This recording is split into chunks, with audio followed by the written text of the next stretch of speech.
remove the attachment to the fruits of the outcome. And that is at the heart of what stops us from doing what we know we ought to do, what we want to do, what gives us satisfaction. What stops us is this attachment. And we back with another reflection on the Daily Vedantic, the philosophical podcast that hits your podcast players or YouTube every day, with a short little reflection on the timeless wisdom in the oldest philosophical texts in the world, the Vedas, with the Upanishads sitting right at the end of the Vedas, and that's what Vedanta means, is end of the Vedas, because the Vedas will include all kinds of different information around how to treat a wound, how to prepare food, different rituals, but the actual crystallized philosophy is at the end in the Upanishads. In the Upanishads, Upanishad means sit close below, meaning a teacher and student one-to-one relationship, sitting close, but with a reverential devotion and placement below the teacher. That is something that should never just pass through one's head without their own reason and judgment of who the teacher should be, whether the teacher really qualifies to be a teacher. I certainly do not. I'm like a philosophical jockey, just playing the hits of this timeless wisdom, incorporating philosophical concepts and bits from many other philosophers throughout these episodes, but all rooted in the timeless, in terms of continuous study, the oldest philosophy on the planet, Vedanta. If you want an intro to Vedanta, the first episode of this project, Intro to Vedanta, is the best place to start. But one of the things that I think surprises most people is just how friggin' practical this philosophy is in our day-to-day living. I say it often that we just seem to connote and think of philosophy as this isolated pursuit you do in some cabin at worst or at best in some academic ivory tower, and that's not what philosophy is. Philosophy, well, literally translates to philosophia, the Greek terms for love of wisdom, but you got to go one layer deeper to even know what we mean by love and wisdom. Love is the identification. It's actually it's in the Sanskrit, in the Vedantic lens, love is seeing no otherness in the world. So love is purely an exercise in identification, not some emotional infatuation or attachment because of how someone makes you feel or how others don't make you feel, but it's seeing no otherness in the world. And wisdom is the capacity to see the end in the beginning. This breakdown of what philosophy is mentioned in this project quite often because it takes some pile driving to remove our old connotations of philosophy as this thing that's just esoteric and not really relevant in my daily life. Pursuing an identification with clarity, becoming clear, seeing clearly, that is, no matter where you're trying to go, from A to B, car, train, plane, walking, no matter where you're trying to go, it's hard to imagine anything more relevant than seeing clearly. That's why this philosophy is often called the practical philosophy. And within this philosophy, practical philosophy, it gets at the heart of what keeps us from doing what we know we ought to do. It gets to the heart of what keeps us from doing what we know we ought to do. It also gets right at the heart of what keeps us from doing even what we want to do. From going to the gym this afternoon to prioritizing that help and chore around the house, all the way to that, perhaps that big old grand idea you have for your community that you know for years and years and years you've been ignoring the call, and you know It fits within your expertise, something you know how to do. And it might be scary, but you know it's what you ought to do. And yet, you just don't have the motivation for any of these, from the seemingly mundane to the seemingly grandiose. Whenever we lack this motivation, can't get out of our own way of sabotaging our efforts, this philosophy offers such a profound and clear manual for how to approach this kind of situation. And again, let's start with the mundane, seemingly trivial. You don't want to wash the dishes. You don't want to open up your email inbox or get to inbox zero with your 27 emails that you need to reply to. Let's start with what our modern neuroscience says about motivation. Well, the recent studies in the last 3-4 years in building out the company Magic Mind over the last 4+ years, it's been really fascinating to see the research around procrastination, why we procrastinate. It's been fascinating to see how crystal clear that research has gotten, to where it has shown over and over again that procrastination has very little to do with energy or fatigue, has very little to do with you being in the zone. Are you feeling enough energy to tackle that task? It turns out when it comes to procrastination, the primary reason we procrastinate is low-grade, pervasive anxiety and stress. That low-grade, pervasive anxiousness that exists in all of our modern lives. When you've got a phone with 27 different notifications, 57 emails waiting for replies, texts coming in nonstop, social media accounts with endless thumb scrolling to distract us. There is this low-grade pervasive anxiousness everywhere. And that's what we know about the cause to why we procrastinate, but we are still scratching the surface. Despite billions spent in research around pharmaceuticals, we're still scratching the surface on the sources of those symptoms that lead to procrastination, the source of our low-grade pervasive anxiety and stress. For some people, it's quite high-grade pervasive anxiety and stress in our modern world. In the West, we're still scratching that surface, as I said. But in the East and within Vedanta, the definition, the known source, it's been discussed for thousands of years. Stress is mental agitation caused by unfulfilled desire. Stress and anxiety, those are mental agitations caused by unfulfilled desire. So where does the procrastination come from? Well, yes, it comes from low-grade pervasive stress and anxiety. But where does that come from? Unfulfilled desire within us. So what is it that is that obstacle between you and that small or that big task? What does this philosophy say? Take it or leave it. You don't have to accept it as gospel. But what does this philosophy say is the biggest obstacle between you and that task, big or small? It's your desire. It's our desires. It is our attachments, which is perhaps more encompassing term for our desires. We are attached, and pick your flavor. Name, fame, wealth, admiration. Whatever your attachment is, that is the reason. Attachment to the outcome.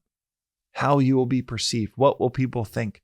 The rewards that you're going to get, the fruits that you're going to get from whatever task you're going to do.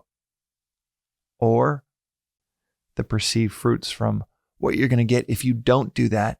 And I'll clean the dishes later. I'll do my spousal obligations later. I'm in the middle of something that I really want to do, that I'd rather do.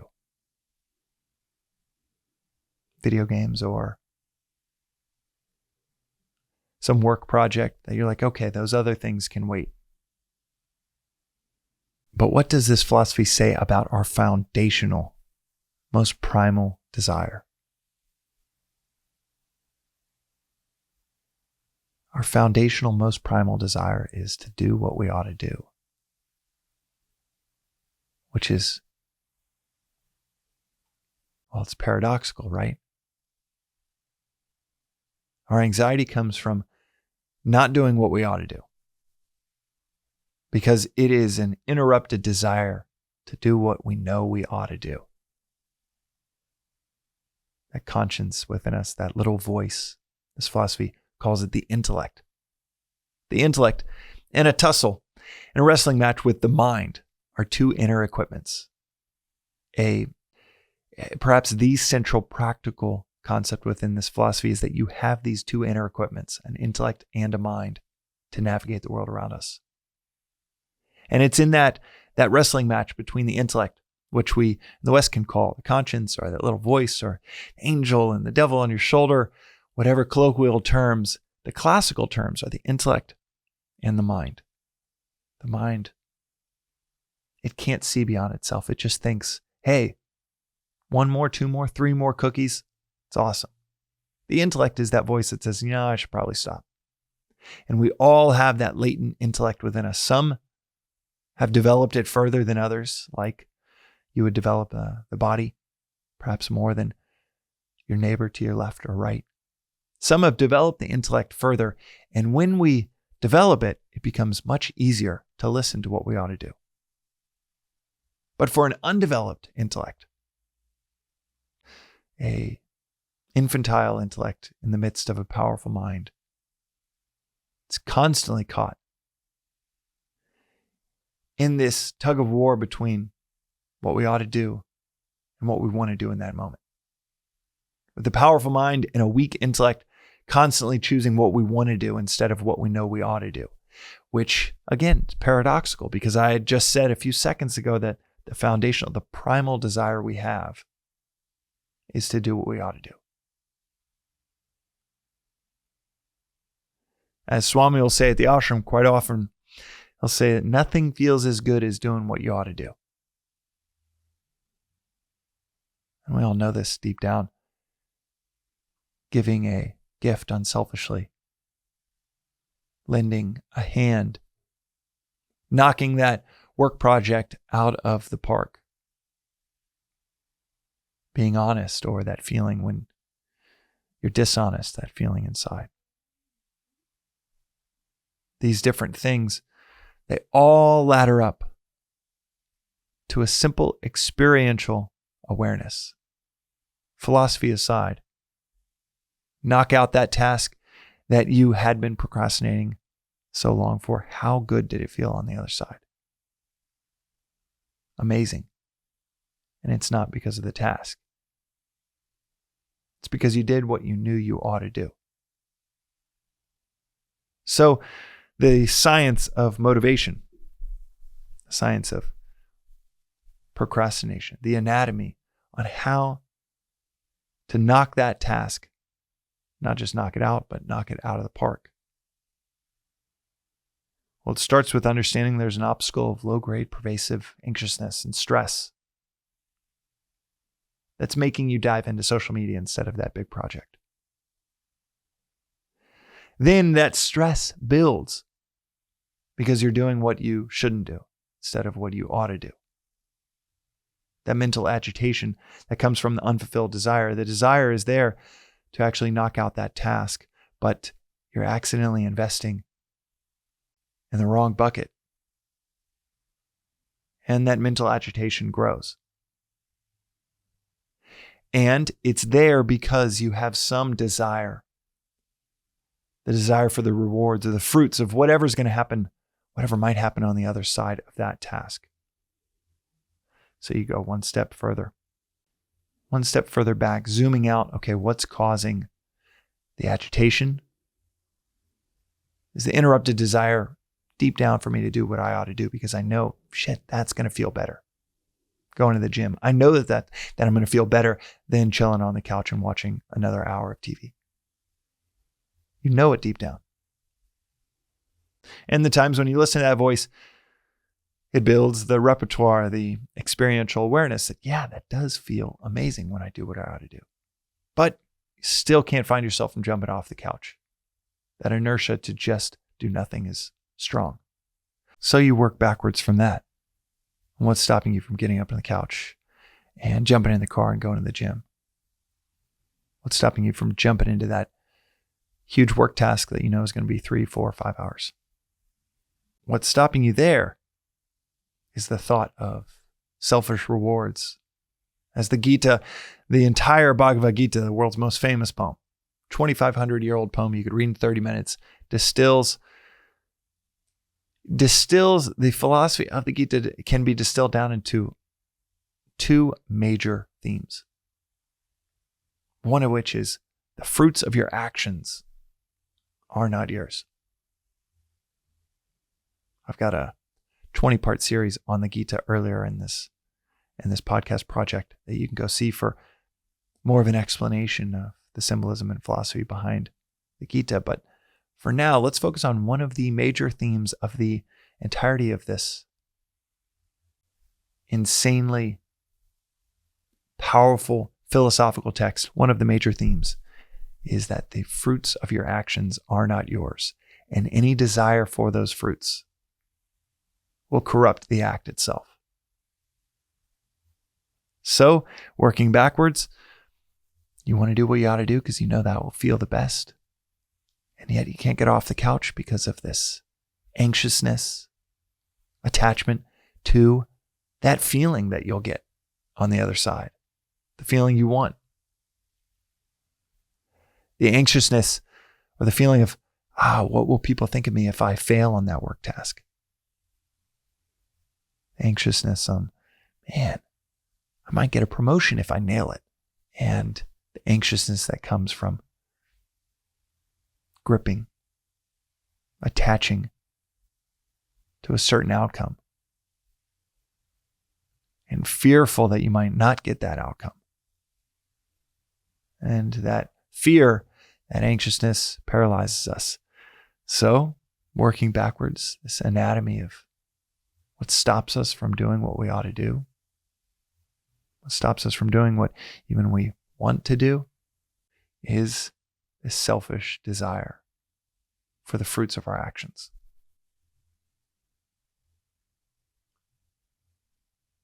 It's ironic because it is our motivation, our selfish motivation, that demotivates us. I'll say that again. Our selfish motivation is what demotivates us. Not necessarily what your intuition would tell you. You'd think personal motivation is what motivates us, but no. This philosophy, perhaps your own experience, the neuroscience around this, seems to all point to it's actually your personal motivation behind your act. There's selfish motivation. That is what is actually demotivating you, stopping you from getting started. So how do you undo that? How do you make that part of this anatomy and this you could almost think about it as the initial obstacle evaporate? And we all know this when you're personally motivated. I want to nail this interview. I got to prepare for it. I want to nail it. I might get this dream job. And it's that anxiousness that creeps up, that corrupts the calmness that you could bring into that interview, makes us nervous. It's the thought of the fruits that corrupts the act itself, as I said. So how do you get rid of that corruption of the act itself? How do you go into that interview calm, as cool as a cucumber? How do you just watch your to-do list melt away? Remove the selfish aspect of your motivation. Replace selfish motivation with unselfish motivation. What do I mean by that? What I mean is switch out what you're going to get out of it to what you're going to provide within it. Doing what we ought to do, that is That's just another articulation of doing our duty. Replace what will I get out of this with what can I give out of this? From the dishes to replying to those emails, to preparing for that interview, to nailing that job presentation. It's not about the promotion. It's not about getting some dream job for you. It's about performing your duty to offer what you can offer to your community. Regardless of the fruits are for the community.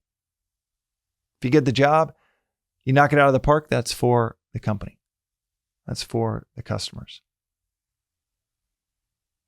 If you knock out your emails, that's for your coworkers or your friends waiting for you to get back to them. You knock out the dishes that are stacked up. Not only does it only take 11 minutes, and by the way, neuroscience around the most satisfying work that humans can do seems to suggest in the last few years that it's work with your hands. That there's certain work that will release dopamine, some exercises and activities that will release serotonin, but to get dopamine, serotonin, and oxytocin, which is the neurochemical of satisfaction, you want to work with your hands. So doing those dishes, you do it, you sign up thinking you're doing it for the duty of significant other or the duty of keeping your house clean if you live alone, just for the beauty and simplicity, lack of distraction of a dirty house. And guess what? Those 11 minutes, on the other side, you feel satisfied because it's work with your hands.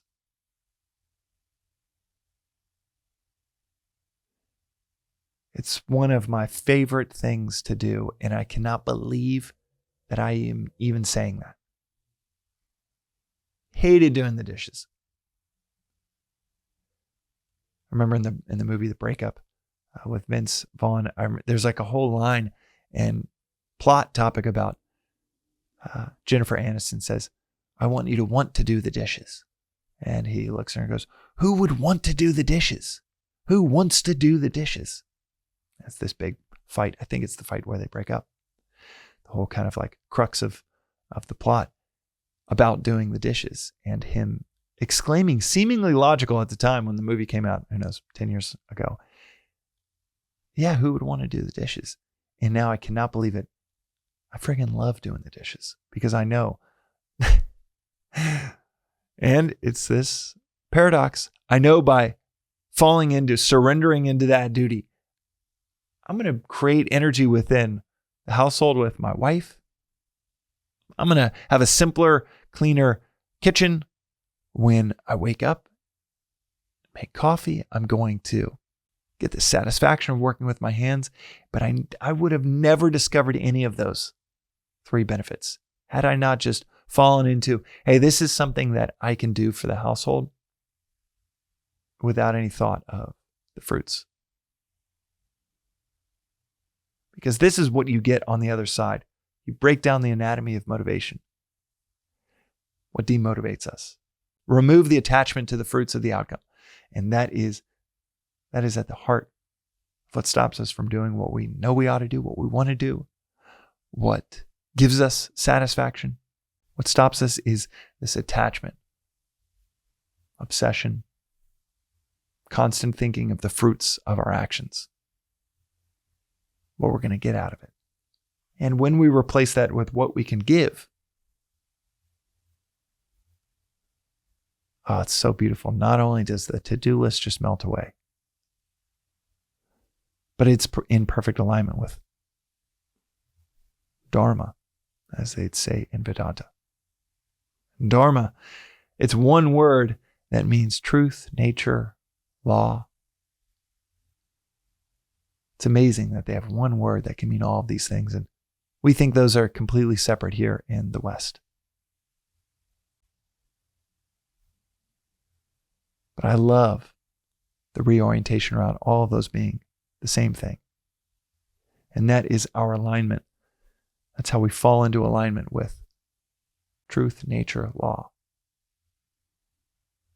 Is when we act out of unselfish desire to serve, to give. And as Zig Ziglar said, the OG, to bring it all full circle, the OG of motivational speakers. He said this line maybe 70 years ago. One of his most famous lines. Give others everything they want and you'll get everything you want. That is pure Gita, pure Vedanta in a single line.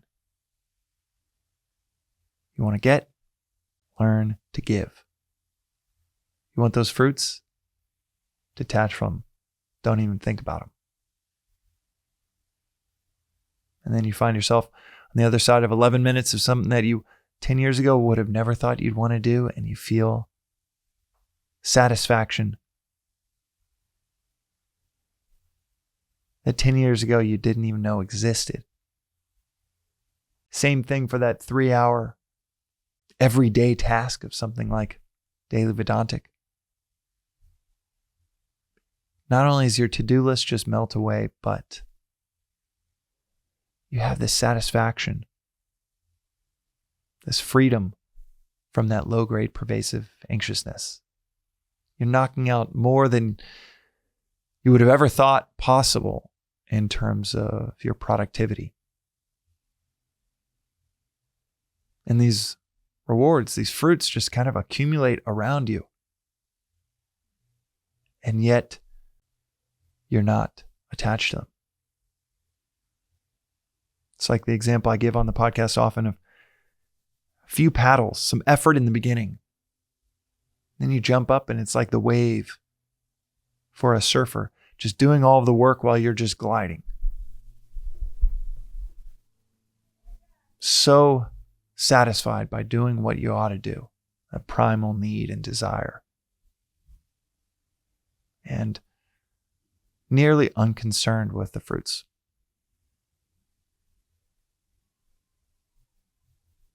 Want to get motivated? Want to overcome feeling demotivated? Want to overcome procrastination? Get out of your own way and focus on what you can give. And not the single most powerful ingredient in the recipe of procrastination. Single most powerful ingredient in the recipe of being unmotivated. As you start to let go of this notion of what will I get?